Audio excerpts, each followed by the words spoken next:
नमस्कार, मैं हूं आपके साथ शिप्रा झा। आप सभी दर्शकों का अन्नदाता के कार्यक्रम में स्वागत करती हूं। किसान का जीवन बहुत ही मुश्किल होता है। वो अपने खेतों में लंबे समय तक काम करता है, उसका ध्यान सदैव फसल में ही लगा रहता है।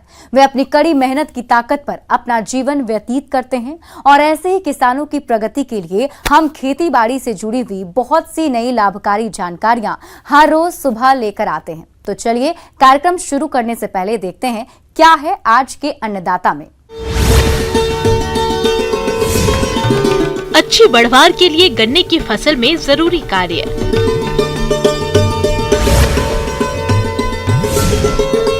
बकरी पालन व्यवसाय अपनाएं, अधिक लाभ कमाएं।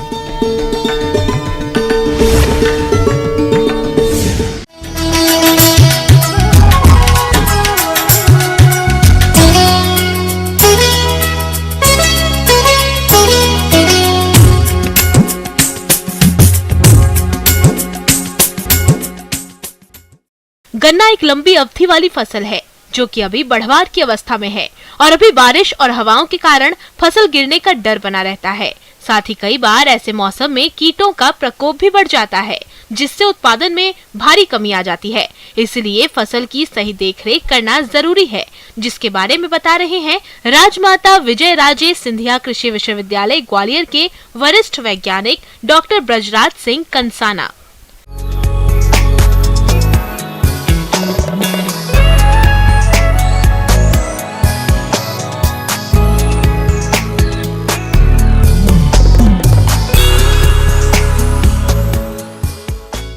आज हम गन्ना फसल के बारे में बात कर रहे हैं। गन्ना एक प्रमुख शर्करा फसल है और पूरे देश में प्रमुख रूप से शक्कर का निर्माण गन्ना फसल से किया जाता है और गन्ना किसानों के लिए एक बहुत महत्वपूर्ण व्यापारिक फसल है। इससे उन्हें काफ़ी मात्रा में पैसा प्राप्त होता है और वो अपना जीवन यापन करने में सफल होते हैं। गन्ना एक लंबी फसल है। गन्ने की फसल में जल प्रबंधन एक प्रमुख बात है और हमें पानी, चूँकि ये लंबी फसल है, इसको पानी की ज़्यादा आवश्यकता होती है। तो अगर गैप पानी में ज़्यादा है तो हमें अपने गन्ने की फसल में पानी की व्यवस्था करना सुनिश्चित करना चाहिए और उसमें पानी पर्याप्त मात्रा में उपलब्ध कराना चाहिए। इसी के साथ साथ गन्ने की फसल में अभी इस मौसम में बहुत ज़्यादा कुछ करने की आवश्यकता नहीं है, क्योंकि ज़्यादातर किसान भाई फर्टिलाइजर अपना पूरा 100 दिन की अवस्था तक फसल में दे चुके होंगे। मगर जो किसान भाई अपनी फसल देर से लगाएं तो वो जो भी यूरिया की मात्रा शेष है उसका छिड़काव इस वक्त अपने खेत में कर सकते हैं, जिससे कि उनकी फसल में किसी प्रकार के पोषक तत्व की कमी न रहे। गन्ना बरसात के मौसम में बहुत स्पीड से बढ़ता है। उसके पहले गन्ना की बढ़वार ज़्यादा देखने को नहीं मिलती। तो इस अवस्था में जब गन्ना बहुत स्पीड से बढ़ेगा तब अगर हमने उसको हवा के कारण से गिरने की संभावना बढ़ जाती है, तो हमें बंधाई का काम आवश्यक रूप से करना चाहिए। तो उनको ये ध्यान देना चाहिए कि हमारे आखिरी की किनारे के जो 2 लाइन है उनमें क्रॉस में, मतलब 2 पौधे एक लाइन के और बीच में एक तीसरा पौधा दूसरी लाइन का, इस तरीके से 3 पौधों का ग्रुप बनाकर और गन्ने के पत्तों से उसकी बंधाई का कार्य करना चाहिए। इस प्रकार बंधाई करने से आपके खेत में गन्ना गिरने की समस्या नहीं रहेगी। गन्ना की फसल में अगर बुआई के समय कुछ बातों का ध्यान रखा गया है तो कीटों का प्रकोप बहुत ही कम होता है। गन्ने में वैसे तो कई सारे कीट लगते हैं, लेकिन इस समय बेधक कीटों का प्रकोप अधिक होता है, जिन पर कंट्रोल पाना बहुत जरूरी होता है। साथ ही साथ गन्ने में कई तना मक्खी और जो इल्लियाँ हैं वो देखने के लिए भी मिलती हैं। स्टेम बोरर और रूट बोरर भी हमारे गन्ने की फसल में इस मौसम में देखने के लिए मिलते हैं। तो इनके नियंत्रण के लिए भी हमें विशेष रूप से ध्यान रखने की आवश्यकता है। टाप बोरर यानी चोटी बेधक, इसका प्रकोप मार्च से नवंबर तक बना रहता है। इस कीट की मादा सफेद रंग की होती है और ये पौधे की दूसरी या तीसरी पत्ती पर बैठी होती है और अंडे देती है और इन अंडों से 6 से 7 दिन में लार्वा निकल जाते हैं। ये लार्वा बहुत तेजी से नुकसान पहुंचाते हैं। ये दूसरी या तीसरी पत्ती के बीच में प्रवेश कर जाते हैं, जिससे पत्ती पर एक लाल रंग की धारा बन जाती है। किसान भाइयों, ये जरूरी नहीं कि आप इन सभी बेधक कीटों को कंट्रोल करने के लिए रसायनों का ही प्रयोग करें। बहुत सारे ऐसे भी तरीके हैं जिसे अपनाकर इन कीटों का बिना रसायनों के कंट्रोल कर सकते हैं। अगर हमारी फसल में इस प्रकार के कोई कीड़े दिखाई दे रहे हैं तो हम कार्टफ हाइड्रोक्लोराइड या कोई भी सिस्टेमिक इंसेक्टिसाइड जैसे इमामेक्टिन बेंजोएट वगैरह का स्प्रे कर सकते हैं, जिससे हमारी फसल कीड़ों की रोकथाम हम कर पाएँ और उससे हमारी फसल को नुकसान न हो। इन्हीं सब बातों का ध्यान रख के अगर हम गन्ने का फसल लेंगे तो आपको अच्छी फसल देखने के लिए मिलेगी। किसान भाइयों, अब लेते हैं एक छोटा सा ब्रेक।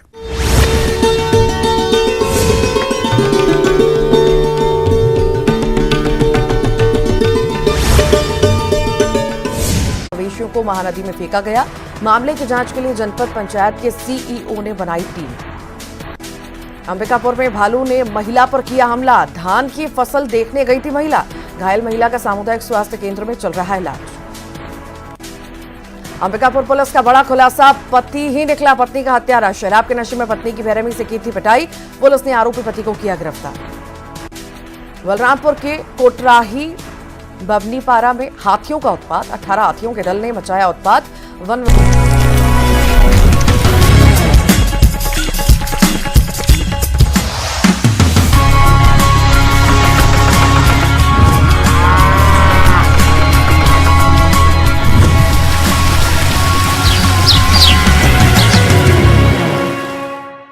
ब्रेक के बाद आप सभी दर्शकों का अन्नदाता में स्वागत है।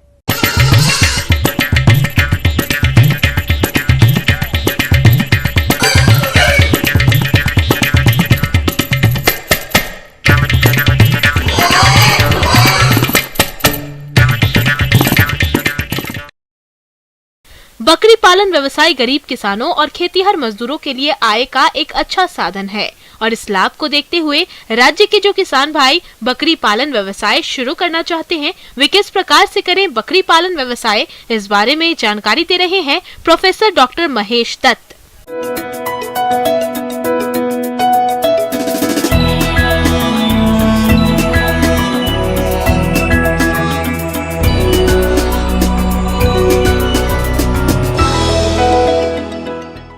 ये बकरी पालन एक बहुत ही महत्वपूर्ण भूमिका अदा करता है। जैसे मैं आपको बताऊंगा, आप अगर 4 गाय रखते हैं, 2 भैंस रखते हैं तो 5 या 6 बकरी रख सकते हैं। प्रदेश के बहुत से किसान भाई अपनी आय बढ़ाने के लिए कई व्यवसाय को करते हैं, जिसमें बात करें बकरी पालन की तो यह काम लागत में अधिक मुनाफा देने वाला व्यवसाय है। आजकल बकरियों की दूध और मांस की मांग मार्केट में बढ़ती जा रही है। बकरियों के दूध में मल्टीविटामिन पाए जाते हैं। हालांकि बकरी का दूध गाय और भैंस के दूध से महंगे बिकते हैं, जिससे किसान को मुनाफा अधिक होता है। अगर आप भी बकरी पालन करना चाहते हैं तो अच्छी नस्ल के बकरियों का पालन करें, जो इस प्रकार से हैं: सिरोही, जमुनापारी, बीटल, बर्बरी, ब्लैक बंगाल, जखराना। किसान इनमें से किसी भी नस्ल का चयन करके पालन कर सकते हैं। किसान भाइयों, अगर सिरोही नस्ल की बात करें तो सिरोही नस्ल एक बहुत ही महत्वपूर्ण नस्ल के रूप में भारत में मानी गई है, जिसका जो उद्गम है, जो जन्म स्थान है, वो सिरोही जिला, राजस्थान का सिरोही जिला माना जाता है। लेकिन कुछ हद तक कुछ पशु आप देवगढ़, जो कि राजसमंद जिले में एक तहसील है, देवगढ़ में बिल्कुल वही पशु आपको देवगढ़ में मिलेंगे और कई लोग इसको देवगढ़ी के नाम से भी जानते हैं। यानी सिरोही नस्ल या देवगढ़ी नस्ल वो एक ही बात है और बिल्कुल आप देखेंगे लक्षणों में कोई खास अंतर नहीं है। अगर हम लक्षणों की बात करें तो कई पशुओं को इस पे चकते नज़र आएंगे, साथ ही कई पशुओं पर वो चकते बिल्कुल भी नहीं होते। आपको लगेगा कि ये बिल्कुल ही जो प्लेन, जो शरीर के ऊपर कोई भी चकता नहीं है, वो भी सिरोही नस्ल हो सकती है। अगर चकते हल्के हैं या गाढ़े हैं, वो भी सिरोही नस्ल हैं। यानी कहने का मतलब है कि जो शरीर पर जो चकते बनते हैं वो वास्तव में वो बहुत अच्छा इसका एक जो इसके लक्षण है, एक बहुत अच्छा लक्षण है। लेकिन कई बार ये बिल्कुल भी चकते नहीं बनते, तो आप ऐसा ना माने कि वो सिरोही नस्ल नहीं है। सिरोही नस्ल वो भी नस्ल है, वो भी सिरोही नस्ल के अंतर्गत ही आती है। बकरी पालन में सफल होने के लिए बकरियों की आहार और आवास की उचित व्यवस्था करना बेहद जरूरी होता है।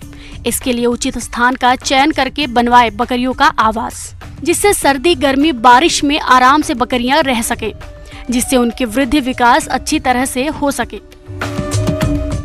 बकरियों के लिए एक बहुत ही ध्यान रखने वाली बात यह है कि इनके लिए आवास की व्यवस्था बहुत अच्छी होनी चाहिए। आवास में ये कभी भी गीले स्थान पर बैठना पसंद नहीं करती है। किसान भाइयों, ये बहुत ही ध्यान देने वाली बात है कि बकरियों के लिए थोड़ा सा ऊंचा स्थान, यानी अगर आप लकड़ी के फट्टे लगा देते हैं तो वो सबसे बढ़िया है और सस्ता है, क्योंकि ये ज़मीन या गीले स्थान पर बैठना पसंद नहीं करती है। अतः इसके लिए ऊंचे स्थानों पर हम उनको इसके लिए आवास की व्यवस्था करते हैं, जिसमें कोई ज़्यादा खर्चा नहीं होता, बल्कि लकड़ी के फट्टे जो कि बहुत ही सस्ते हैं। और मान लीजिए अगर लकड़ी बची हुई लकड़ी है, आप देखेंगे लकड़ी की दुकानों पर, तो अगर मान लीजिए उनमें कोई छोटा मोटा डिफेक्ट भी है, वो भी फट्टे इसके काम आ सकते हैं, जिन पर ये बैठ सकती है। बकरी रखने के लिए आपको बहुत ही कम जो श्रमिक तथा इनके खान पान की व्यवस्था करनी पड़ेगी, जिसका मुख्य कारण है बकरी को 2 घंटे सुबह या 2-2.5 घंटे शाम को आप किसी भी अपने क्षेत्र के खाली स्थान है, सड़कों के आसपास है या चरागाहों में घुमा सकते हैं। 2-2.5 घंटे की घुमाई के बाद आपको किसी तरह का हरा चारा या सूखा चारा डालने की ज़रूरत नहीं है, क्योंकि ये उससे ही अपना पेट भर सकती है। साथ ही प्रतिदिन 300 ग्राम 400 ग्राम दाना जो आप घर पे बना सकते हैं। साथ ही जो अनाज आपके मान लीजिए निम्न श्रेणी के हैं, या मान लीजिए जिनको आप अपने खेतों में बीज में आपके बचे हुए अनाज हैं या जो खाने लायक नहीं हैं, उनको आप इन पशुओं के रूप को खाने के रूप में इनके लिए एक दाना बना सकते हैं। अगर इनके खान पान की बात करें तो प्रति जो बकरी है उसको 2 से 2.5 किलो या 3 किलो जो है वो सूखा पदार्थ चाहिए, और 300 से 400 ग्राम इसके लिए अच्छी श्रेणी का दाना आप घर पर ही बना सकते हैं, जो कि आपके घर पर अनाज और जो खलियाँ हैं या जो मान लीजिए नमक है, गुड़ है, उसको मिलाकर एक अच्छा दाना आप इसको तैयार कर सकते हैं। जहाँ तक पानी की बात है तो प्रति बकरी आप देखेंगे पानी की आवश्यकता गाय की कंपैरिजन में बहुत कम है, लेकिन पानी साफ़ सुथरा होना चाहिए। पानी की जो खेलियाँ हैं उनमें हफ्ते में एक बार उनकी सफाई करें, साथ ही कुछ मात्रा में उनमें चूना डाल दें। चूना डालने का ये बड़ा फ़ायदा होगा कि इनमें पानी के अंदर कीड़े नहीं बनेंगे और पानी जो है वो साफ़ सुथरा बना रहेगा। इस तरह से बकरी के जो स्वास्थ्य है वो बहुत ही उत्तम बना रहेगा। आज के समय में बकरी पालन व्यवसाय भी बीमारियों के प्रकोप से अछूता नहीं है। ऐसे में आपकी बकरियों में बीमारी की समस्या आए ही नहीं, इसका सबसे सस्ता और अच्छा उपाय है टीकाकरण। टीकाकरण पशु चिकित्सक की सलाह के अनुसार समय पर करवाएं।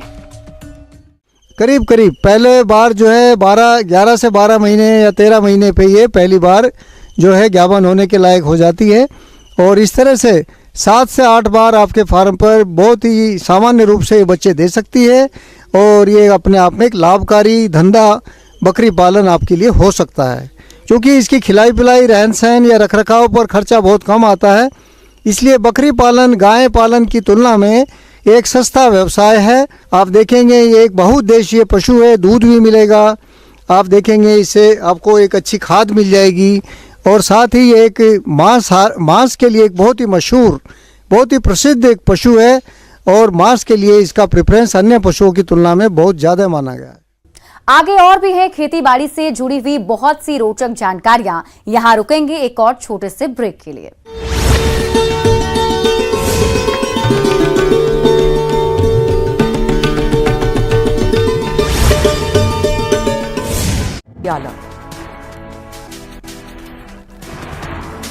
ओरछा में पति पत्नी का हाई वोल्टेज ड्रामा, पत्नी ने पति की मुक्कों से की पिटाई, वीडियो हो रहा वायरल। श्योपुर में रफ्तार का कहर, बुजुर्ग को तेज रफ्तार बाइक ने मारी टक्कर, सीसीटीवी में कैद हुई वारदात। बड़वानी से शर्मनाक तस्वीर आई सामने, गर्भवती महिला को झोली में लेकर अस्पताल लेकर पहुंचे परिजन, लंबे समय से ग्रामीण सड़क और पुल की कर रहे हैं मांग। अक्टूबर में जल्द में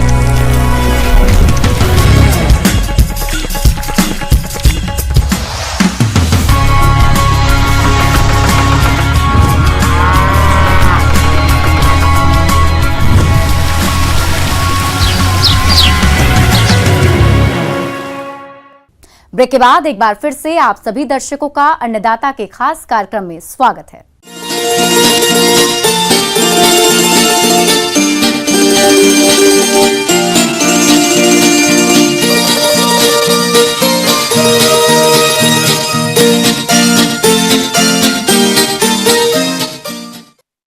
बारिश का मौसम चल रहा है और तालाबों में भी जल का स्तर अच्छा हो गया है। ऐसे में अब किसान इन तालाबों में मछली बीज का संचयन कर रहे हैं और कार्य करते समय और इसके बाद मछली तालाबों की विशेष देखरेख करनी पड़ती है, तभी मछलियों की बढ़वार अच्छी होती है। तो चलिए इस बारे में जानते हैं मत्स्य विशेषज्ञ अभिलिप्सा बिस्वाल से।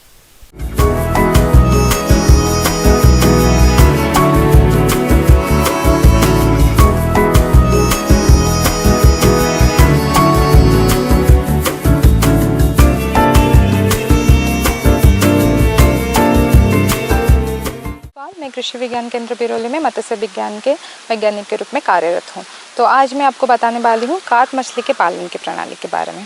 कार्प मछली को खाना बहुत ज़्यादा पसंद करते हैं और पूरी भारत में टोटल मछली जितना हमारे प्रोडक्शन होता है उसमें से 87% से ज़्यादा कार्प मछली का उत्पादन ही होता है। मुख्यतः से इंडियन मेजर कार्प वैरायटी में कटला, रोहू, मृगल और एग्जॉटिक कार्प वैरायटी में से silver carp, grass carp, common carp आदि को खेती किया जाता है। मत्स्य पालन हेतु 0.2 हेक्टेयर से 5.0 हेक्टेयर तक की ऐसी तालाबों का चयन किया जाना चाहिए जिनमें वर्ष भर 8 से 9 माह पानी भरा रहता हो। तालाबों को सदाबहार रखने के लिए जल की आपूर्ति का साधन होना चाहिए। तालाब में वर्ष भर 1 से 2 मीटर पानी अवश्य बना रहे। तालाब ऐसे क्षेत्रों में चुना जाए जो बाढ़ से प्रभावित न होते हों तथा तालाब तक आसानी से पहुंचा जा सके। यदि तालाब से पानी निकालना संभव न हो तो तल को समय समय पर रेकिंग करते रहना चाहिए तथा 1 टन चूना प्रति हेक्टेयर प्रति वर्ष किस्तों में डालना चाहिए। और तालाब का जो डेप्थ होगा वो वैरी करते हैं आप किस स्टेज से किस स्टेज का मछली का पालन करना चाहते हो। अगर आप ग्रो आउट फार्मिंग करते हो तो आपको इस तालाब का डेप्थ चाहिए आपका 2.5 to 3 मीटर तक पानी डेप्थ चाहिए। और पीएच उसके बाद आपका तालाब में नया खुदाया गया तालाब में प्लवक का मात्रा नहीं रहती है, इसीलिए कोई पुराने तालाब से प्लवक छान कर नया तालाब में स्थापित करने का आवश्यकता है। उसके बाद हम चलते हैं तालाब में बीज संचयन के तरफ। बीज कितना संचयन करेंगे हम एक तालाब में? एक तालाब में अगर हम उंगली साइज का बीज यानी कि अंगुलिका मछली को संचयन कर रहे हैं जो कि 5 से 10 ग्राम साइज का होते हैं तो हम 3000 से 4000 फिंगरलिंग यानी कि अंगुलिका मछली को संचयन कर सकते हैं। और बीज संचयन करने के समय ये हमें ध्यान रखना है कि हम कभी भी एक ही प्रजाति का कार्प मछली को तालाब में ना डाल के मिश्रित मछली पालन करें, यानी कि हम लोग catla, rohu, mrigal, silver carp, grass carp, common carp आदि वैरायटी का मछली को मिश्रण करके तालाब में यूज करें। तालाब में परिपूरक आहार, जैविक तथा रासायनिक खाद निर्धारित मात्रा में उपयोग करने पर मत्स्य बीज की संख्या सामान्यतः प्रति हेक्टेयर 5000 फिंगरलिंग तथा मिश्रित मत्स्य पालन में 10,000 फिंगरलिंग संचय किया जा सकता है। तालाब पूर्ण तैयार होने के उपरांत विभिन्न मत्स्य प्रजातियां जैसे भारतीय मेजर कार्प मछलियों में कतला, रोहू एवं नैन और विदेशी कार्प मछलियों में सिल्वर कार्प, ग्रास कार्प और कॉमन कार्प का मिश्रित पालन विशेष लाभकारी होता है। कॉमन कार्प मछली का बीज मार्च, अप्रैल, मई में तथा अन्य कार्प मछलियों का बीज जुलाई, अगस्त, सितंबर में प्राप्त किया जा सकता है। अगर हम लोग एक ही प्रजाति का मछली को यूज़ करेंगे तो जैसे कि हम लोग सरफेस फीडर का यूज़ करें यानी कि कतला और सिल्वर कार्प का यूज़ करें तभी नीचे का एरिया आपका यूज़ नहीं हो पाएगा, इसलिए मिश्रित मछली पालन करने की आवश्यकता है। तो फिर इसके बाद हम चलेंगे मछली को खाने का प्रबंधन कैसे करें। खाने का प्रबंधन के लिए पहला महीना आपको बायोमास की 5% के हिसाब से खाना प्रदान करने की आवश्यकता है। अब बायोमास किसको बोला जाएगा? जितना आपने फिंगरलिंग छोड़ा है, जैसे कि आप 3000 फिंगरलिंग छोड़े हो, प्रति फिंगरलिंग का वेट अगर आपका पहला महीना आपका 5 ग्राम हुआ तो उसको गुणन करके उसका 5% बॉडी वेट के हिसाब से पहला महीना आपको खाना प्रदान करने की आवश्यकता है। उसके बाद द्वितीय महीना से 5वां महीना 3.5% के हिसाब से फीड देने का आवश्यकता है। उसी हिसाब से फीड का रेट को कम करते करते छठा महीना तक 1% बायोमास के हिसाब से हम खाना प्रदान करेंगे। छठा महीना के बाद से जितना महीना का भी आप पालन करें, जैसे पकड़े आप लोग 12 महीना तक मछली पालन कर रहे तभी भी आप बायोमास का 1% के हिसाब से आप खाना प्रदान करने की आवश्यकता है। और हर महीना हमें तालाब में नमूना टीकाकरण करके मछली का वेट का जांच करने की आवश्यकता है।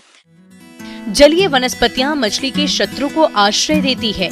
ये तालाब के ऑक्सीजन के संतुलन को प्रभावित करती है तथा जाल चलाने में बाधा उत्पन्न करती है।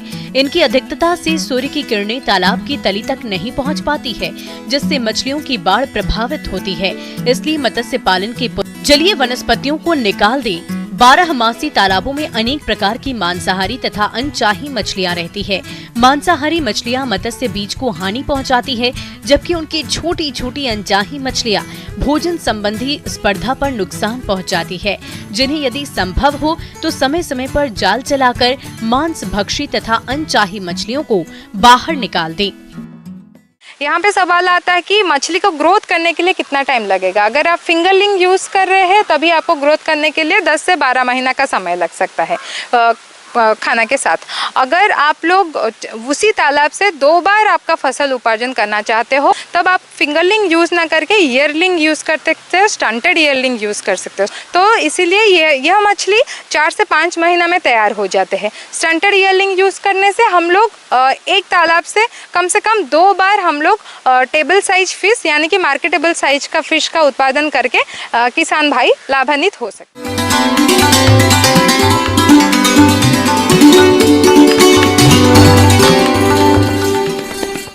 और आइए अब जानते हैं अन्नदाता निःशुल्क फोन के माध्यम से पूछे गए समस्याओं का समाधान। आज की अन्नदाता हेल्पलाइन में हमने जिस प्रश्न को शामिल किया है उसे पूछा है ग्राम जमुका, जिला सागर के विवेक पटेल ने। आपने दुधारू पशुओं में थनैला रोग के कारण, लक्षण और उपचार के बारे में जानकारी चाहिए है, तो इसके लिए देखिए कार्यक्रम का यह अंश।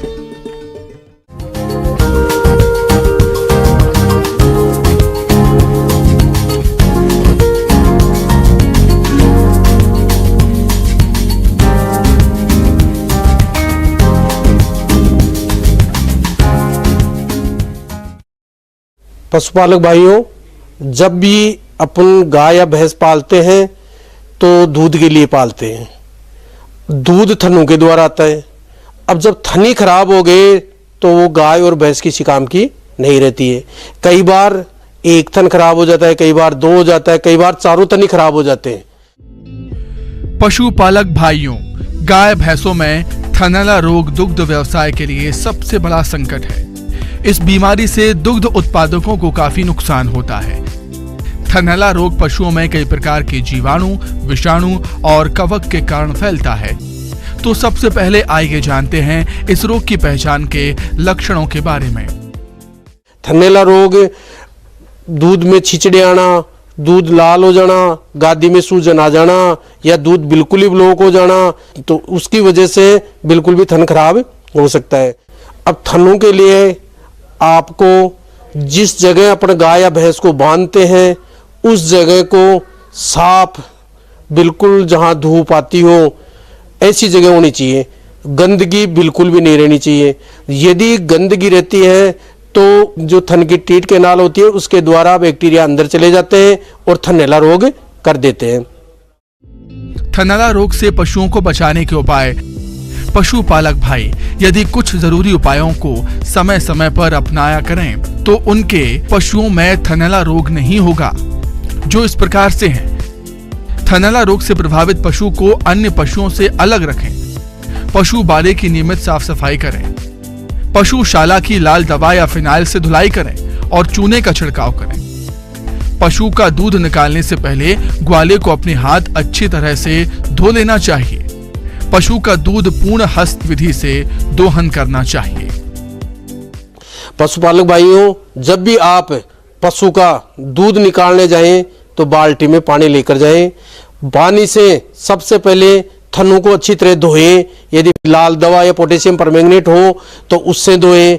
धो के फिर कपड़े से पोंछ के फिर दूध निकालें। उसका दूध निकालोगे आप तो उससे दूध की गुणवत्ता भी अच्छी रहेगी और थनैला रोग, मैस्टाइटिस होने की संभावना बिल्कुल भी नहीं रहेगी। इसके बाद में जब भी अपन दूध निकाल लेते हैं, दूध निकालने के बाद में गाय या भैंस जो दुधारू होती है उसको कम से कम आधे घंटे तक बैठने नहीं देना चाहिए। उसको बांट डाल दो, चारा डाल दो, कैसे भी, जिससे वो जानवर बैठ नहीं पाए। कई बार क्या होता है, जैसे अपन ने दूध निकाल लिया, दूध निकालने के बाद में उसका टीट केनाल का मुंह खुला रहता है थन का, तो जैसे जानवर नीचे जमीन पे बैठता है तो उसमें बैक्टीरिया प्रवेश कर जाते हैं, जिससे उसमें थनैला रोग हो जाता है। पशुपालक भाइयों, यदि आपको तुरंत पता लगे दूध में छींचड़े वगैरह आ रहे हैं या खून आ रहे हैं तो तुरंत नजदीक पशु चिकित्सक को दिखाना चाहिए। आप भी तब तक यदि सूजन वगैरह हो तो जैसे बर्फ का सेक करना है या सोडियम बाइकार्बोनेट जिसको मीठा सोडा बोलते हैं वो दे देना चाहिए, और थन को कम से कम 4-5 बार खाली करते रहना चाहिए जिससे उसके अंदर बैक्टीरिया नहीं रहे, और उसको लाल दवा या और भी कोई एंटीसेप्टिक हो उससे धोते रहना चाहिए। पूरी जागरूकता रखते हुए ये सारा काम करना चाहिए और नज़दीकी पशु चिकित्सक से उसका उपचार जरूर करवाना चाहिए। इसी से थन यदि खराब हो गया तो पशु की कीमत भी जाएगी और दूध भी नहीं होगा, तो जितना हो सके उतना जल्दी उसका उपचार करवाना चाहिए।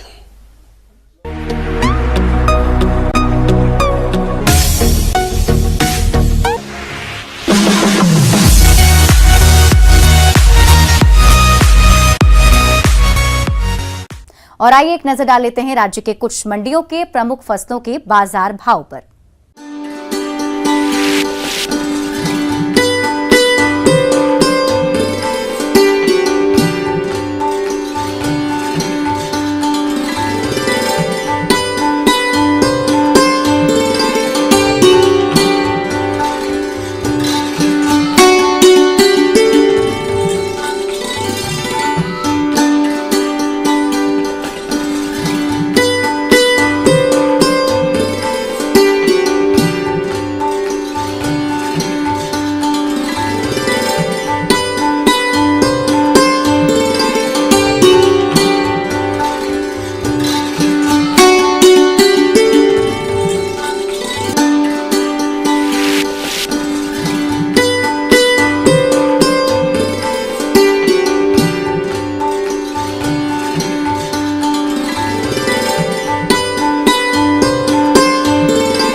किसान भाइयों, कृषि संबंधित समस्या और सुझाव के लिए आप हमें इस पते पर संपर्क कर सकते हैं।